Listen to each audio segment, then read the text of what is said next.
क्या सब्जेक्ट रहेंगे और कितनी यूनिवर्सिटीज के वाइस चांसलर आने वाले हैं? अ, जैसे कि पहले ही बताया था, एमिटी इस बार होस्ट है 99th नेशनल कॉन्फ्रेंस ऑफ एआईजीज वाइस चांसलर। करीबन 300 के आसपास वाइस चांसलर्स इसमें भाग लेंगे। और जो है ये कॉन्फ्रेंस बहुत इम्पोर्टेंट है क्योंकि इसमें जो है envisioning the future higher education and the role of India in this. तो ये टॉपिक बहुत इम्पोर्टेंट है क्योंकि एक तरफ हमारे देश ने सपना देखा है विकसित भारत का, और जिसमें कि एजुकेशन का बहुत बड़ा रोल है।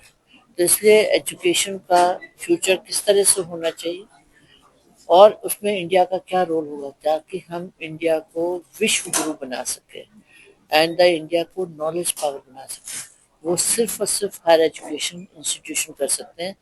जबकि वो अपना करिकुलम, अपनी पॉलिसीज, अपने सिस्टम्स को इस तरह से करें कि दुनिया से बेहतर इंडिया एजुकेशन दे पाए।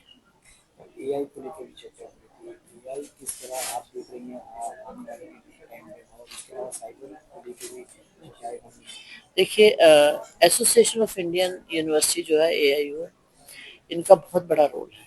100 साल पूरे किए हैं। इनके जो फाउंडर्स रहे हैं वो नेशन बिल्डर रहे हैं, जैसे सर्वपल्ली राधाकृष्णन जी। ऐसे फाउंडर्स ने इस एसोसिएशन का निर्माण किया है और 100 साल तक ये एसोसिएशन सरवाइव की है। आज की तारीख में इसके बहुत बड़ा दायित्व है कि ये अपने आप को कैसे ट्रांसफॉर्म करके इंडियन हायर एजुकेशन को ट्रांसफॉर्म करे। इसका बहुत बड़ा रोल है हायर एजुकेशन में, किस तरह से नई पॉलिसीज आए, किस तरह से नई पेडागोजीज आए, किस तरह से फैकल्टी का डेवलपमेंट हो और किस तरह से न्यू स्किल सेट के लिए प्रोग्राम्स बने, किस तरह से डिजिटलाइजेशन में के एरा में स्टूडेंट का डेवलपमेंट हो और एम्प्लॉयबिलिटी स्किल्स डेवलप हो। तो आई थिंक कि एसोसिएशन ऑफ इंडियन यूनिवर्सिटीज अपना रोल बड़ा अच्छा कर रही है, लेकिन इसका इससे भी बड़ा रोल वो हो सकता है। तो और इस कॉन्फ्रेंस में वो सब डिस्कस किया जाएगा कि किस तरह से एसोसिएशन ऑफ इंडियन यूनिवर्सिटी बड़ा रोल अदा कर सकती है नेशन बिल्डिंग में। कितने दिन चलेगा ये मीट? ये कॉन्फ्रेंस 2 दिन की है। कौन कौन से प्रधानमंत्री लोग आए? उसमें जो है कि हमारे honourable vice president of India Jagdeep Dhankhar ji, वो आ रहे हैं इनॉग्रेशन के लिए। उसके बाद हमारी honourable governor madam Anandi Ben ji आ रही हैं वैलिडिटी सेशन में। और जो डिफरेंट अपेक्स बॉडीज हैं, जैसे आरसीआई है, बीसीआई है, पीसीआई है, यूजीसी है, एआईसीटी है, उनके सीनियर लोग आ रहे हैं वाइस चांसलर को एड्रेस करने। उनके अगर कोई इश्यूज हैं, कोई सजेशंस हैं, उसको डिस्कस कर सकें। तो वो एक इंटरेक्शन सेशन ऑर्गेनाइज किया गया है।